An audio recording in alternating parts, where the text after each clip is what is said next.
নতুন বছরের প্রথম সূর্যোদয় উপভোগ করতে পটুয়াখালীর পর্যটন কেন্দ্র কুয়াকাটায় ভিড় জমিয়েছেন দেশ বিদেশের অসংখ্য পর্যটক। বৃহস্পতিবার ভোর রাত থেকে সৈকতের জিরো পয়েন্ট সহ বিভিন্ন স্পটে পর্যটকদের সরব উপস্থিতি লক্ষ্য করা গেছে।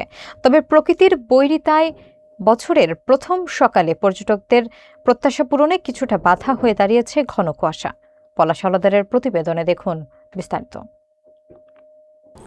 2026 সালের প্রথম প্রহরে নতুন স্বপ্ন আর প্রত্যাশা নিয়ে পর্যটন নগরী কুয়াকাটায় ঢল নেমেছে পর্যটকদের। সাধারণত ভোরের কুয়াকাটা সৈকত শান্ত থাকলেও বছরের প্রথম দিনটিতেই ছিল উৎসবমুখর পরিবেশ। পর্যটকরা জানান তারা নতুন বছরের প্রথম সূর্যোদয় দেখার আশায় ভোর রাত থেকেই জিরো পয়েন্ট, ঝাউবাগান, গঙ্গামতি এবং লাল কাঁকড়ার চরে অবস্থান নেন। তবে ভোরের দিকে ঘন কুয়াশার কারণে কাঙ্ক্ষিত সূর্যোদয় দেখা থেকে বঞ্চিত হয়েছেন আগত দর্শনার্থীরা। আকাশ কুয়াশাচ্ছন্ন থাকা এবং শিশিরে ভেজা সৈকতে সূর্যের দেখা না মিললেও ঢেউয়ের শব্দ আর ঠান্ডা বাতাসের প্রাকৃতিক সৌন্দর্য পর্যটকদের মুগ্ধ করেছে।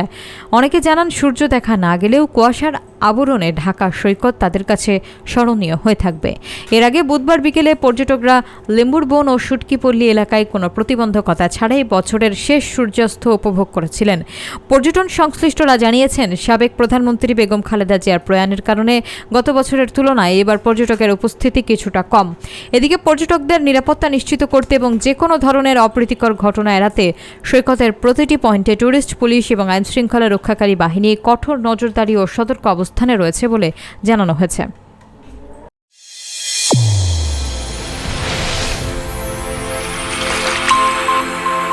চ্যানেল A1 হৃদয়ের স্পন্দন।